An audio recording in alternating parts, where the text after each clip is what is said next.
Good morning. Welcome to the daily financial news. And it's just a series, right? I get up, read a bunch of articles, kind of share with you what I think. First and foremost, got to talk about today is I wasn't sure where we were going to be this morning after my nightly edition. I think I did on Tuesday. To say that we have walked back from the brink of something potentially bigger with a foreign nation is an understatement. It certainly seems that both sides now are claiming almost like it's over, right? You hit me, I hit you, kind of thing. Telling their public and their people that they took on the threat, and now it's over. So that's good news. Certainly, again, the threats that we talked about the last few days, there seems to be, based on one article I read, 3x the number. So this is not over, right? We're still a target. Frankly, we've always been a target. We've just kind of stirred the pot a little, and this is not over yet. So that's something to realize that's going on.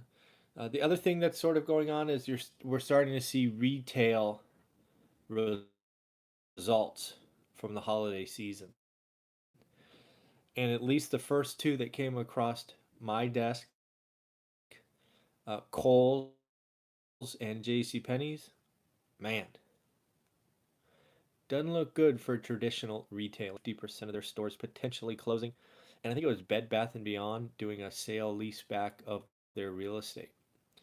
You add to those two, Kohl's and J.C. Penney's, it's pretty clear that the kind of old traditional retail big box stores are not doing very well, right? When your, I don't know, inventory is kind of like everybody else's, and you got to go to the physical location, you got to park, you got to do all those other things. It doesn't have the same luxury as just buying on your phone. Retail's in trouble. Retail, there is going to be lots of store closures, but I think what's going to be interesting is what's going to emerge from this, just, I don't know, retail apocalypse. I think there's going to be some interesting um, companies coming out of this, and it may morph from one of these companies that we just talked about. It's going to be some kind of web traffic or web company merging kind of retail store, right? Buy online, return at the store. I think Kohl's is doing that for Amazon now, but based on the results, doesn't seem to be working at least in Q4. Maybe all the returns will happen in Q1. Who knows? But something is going to happen. The other thing we talked about, I think it was Nordstrom's. It's hard to remember. It's a couple of months ago. Looked like they were leasing space in their stores to other high-end brands. I've often thought that could be something, right? Sort of take the notion of WeWork in the office space.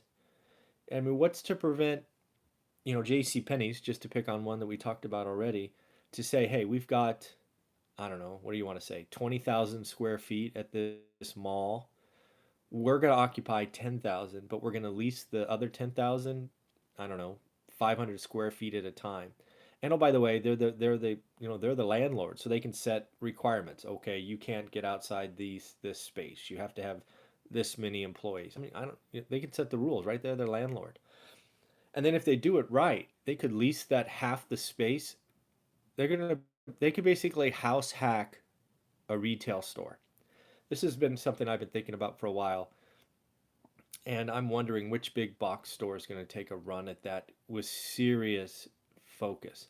Right? They could pay they could pay I don't know what they're called, brokers, I guess, to go lease space.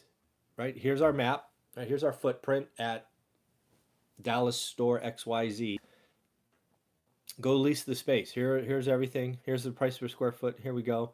Uh, and actually treat it like a business, right? I just think the idea of house hacking, take the idea of house hacking, which you and I talk about in our houses, right? To break even or have positive cash flow. Why couldn't a retail store do that? Yeah, supermarkets could be next. I think supermarkets, the one advantage is uh, produce fresh, all of that. Now I know there's same day shipping and all of that going on. We use it at my house all the time, so I get it. But yeah, supermarkets could absolutely be next. I think retail is this decade's thing to figure out for sure. Supermarkets will be behind that, I think, as well. So that's something I've been thinking about. If you see anything out there in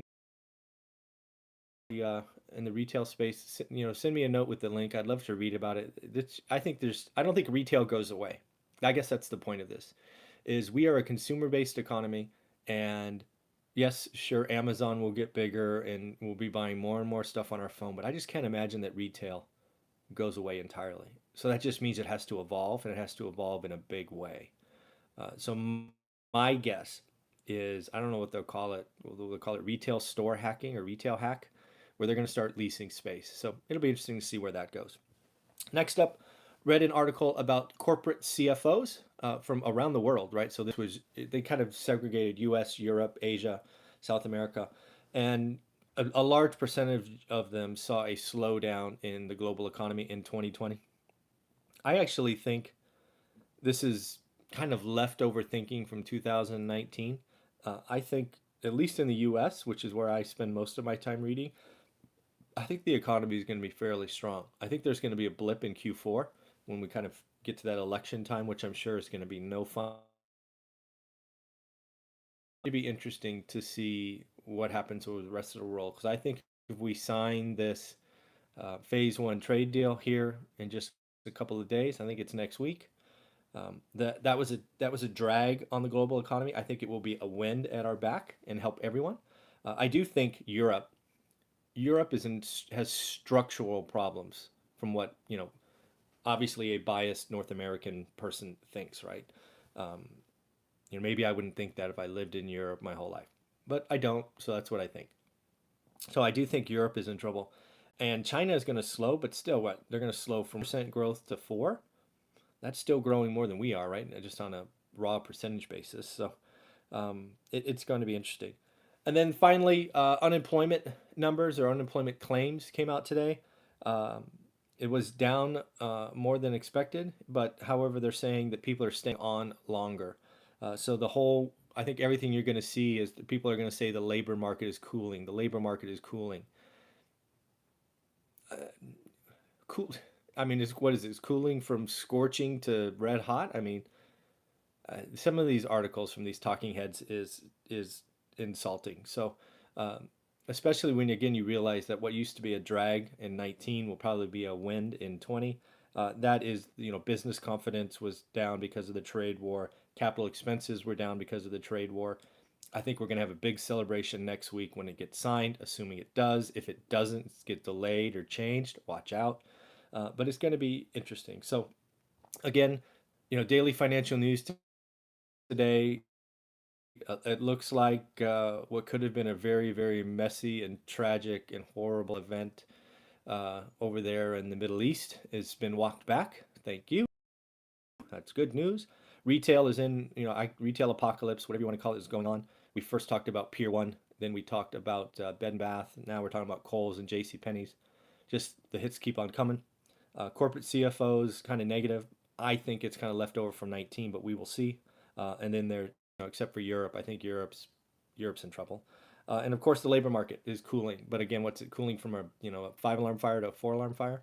I don't think it's that bad. So we will see. Have an exciting interview coming up here in about 20 minutes, and I will be doing some landlord stories later today that I've been putting out there. So at the end, have a great day, and we will do our daily financial news tomorrow. If you're still watching, hit subscribe, like, and of course, leave a comment if you find an article I should read. Take care. Bye.